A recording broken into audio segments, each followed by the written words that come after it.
Good morning +2 class. हम chemistry का unit-6 general principle and processes of isolation of elements पढ़ रहे हैं। लास्ट लेक्चर में जो हमने स्टडी किया था वो था एक्सट्रैक्शन ऑफ आयरन। आज हम एक्सट्रैक्शन ऑफ कॉपर और कुछ एक प्योरिफिकेशन टेक्निक्स को स्टडी करेंगे।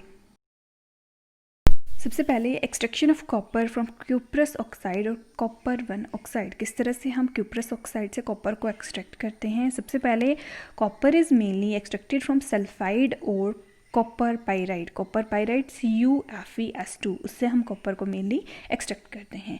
The ore is mixed with a small amount of silica and heated in a furnace. The following changes अगर क्या करेंगे, और को सिलिका के साथ मिक्स करेंगे और फर्नेस में हीट करते हैं। क्या क्या रिएक्शंस टेक प्लेस करते हैं। 2CuFeS2 plus O2 will get converted into CO2S plus FeS plus SO2 gas liberate हो जाएगी। फिर ये जो फेरस सल्फाइड है ये कन्वर्ट हो जाएगा फेरिक ऑक्साइड में। कॉपर सल्फाइड कन्वर्ट हो जाएगा क्यूप्रिक ऑक्साइड में। और आयरन सल्फाइड जो है वो आयरन ऑक्साइड जो है वो सिलिका के साथ रिएक्ट करके स्लैग की फॉर्मेशन करेगा। The slag of iron silicate can be removed while copper is present as copper matte. Slag को हमने रिमूव कर दिया और जो कॉपर है वो कॉपर मेटे की तरह प्रेजेंट है। Molten matte is mixed with sand and heated in a Bessemer converter. इसको सैंड यानी सिलिका के साथ मिक्स करेंगे और बेसिमर कन्वर्टर में हीट करेंगे। It is a pear shaped furnace. Bessemer converter क्या होता है, बेसिकली ये फर्नेस है पियर शेप जो कि स्टील से बनी है और इनसाइड पे उसकी होती है सिलिकॉन की लाइनिंग। से हमारे पास बेसिमर कन्वर्टर होता है। It is mounted on horizontal axis and can be tilted to any position. इस तरह से माउंटेड होता है हॉरिजॉन्टल एक्सिस पे और इसको किसी भी डायरेक्शन में हम टिल्ट कर सकते हैं यानी घुमा सकते हैं किसी भी डायरेक्शन में। Small amount of silica is added to the converter. A blast of hot air is let into it. Following reaction take place leading to the formation of copper. क्या करेंगे, इसमें हॉट एयर पास करेंगे और silica add करेंगे और जो reactions take place करेंगे, ferrous sulphide will get converted into ferric oxide. Ferric oxide silica के साथ कंबाइन करके स्लैग बना देगा जिसको हम इजीली रिमूव कर सकते हैं।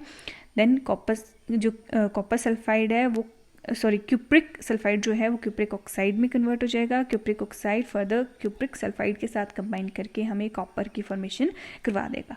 अब ये जो कॉपर हमें मिलेगा ये होगा मोल्टन स्टेट में। अब ये जो मोल्टन मेटल है जैसे ही ये कूल डाउन करेगी, इसमें साथ में जो रिलीज हुई है वो है सल्फर डाइऑक्साइड गैस। तो मोल्टन कॉपर से जैसे ही सल्फर डाइऑक्साइड एस्केप करेगी वो कुछ बबल्स बना देगी। बबल्स की फॉर्म में वो एस्केप करेगी और कुछ एक बबल्स जो है वो ट्रैप हो जाएंगे मेटल के ऊपर और वो क्या करेंगे, वहीं सॉलिडिफाई हो जाएगी मेटल और ब्लिस्टर की तरह वो हमें अपीयर होंगे। तो जो मेटल हमें मिलेगी उसको बोलते हैं ब्लिस्टर कॉपर। नाउ प्योरिफिकेशन और रिफाइनिंग ऑफ क्रूड मेटल। जैसे एक बार हमें क्रूड मेटल मिल गई, अब हमें लास्ट जो स्टेप होता है वो होता है उसकी प्योरिफिकेशन का या फिर रिफाइनिंग करने का।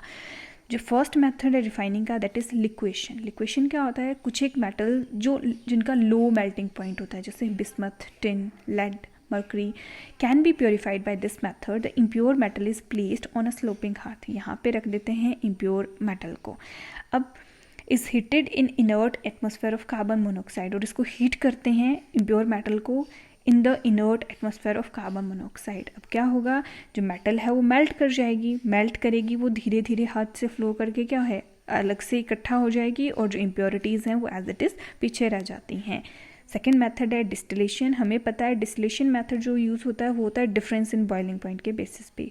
जिससे मेटल्स बिस्मथ, मर्करी, कैडमियम इनको हम रिकवर कर सकते हैं बाय डिस्टिलेशन। क्यों, क्योंकि ये लो बॉइलिंग पॉइंट्स वाली मेटल्स हैं। They readily change into vapours leaving behind the impurities. अब क्या होगा, क्योंकि ये बॉइलिंग पॉइंट के डिफरेंस पे बेस्ड होता है डिस्टिलेशन, तो जैसे ही मेटल्स को बॉयल करेंगे, हीट करेंगे, वो वेपर्स में कन्वर्ट हो जाएंगी, उनको अलग से कलेक्ट कर लेंगे और इम्प्योरिटीज़ एज इट इज़ रह जाती हैं। नेक्स्ट जो मेथड है वो है oxidation. Easily oxidizable impurities can be removed from crude metal by oxidation. Metals like copper, silver etcetera can be purified by oxidation. जो ईजिली ऑक्सीडाइज हो जाती हैं उनको ऑक्सीडेशन से जो है वो रिफाइन करवाते हैं। Next method is pooling. In this method, crude metal is melted in a big container and is then stirred with poles of green wood.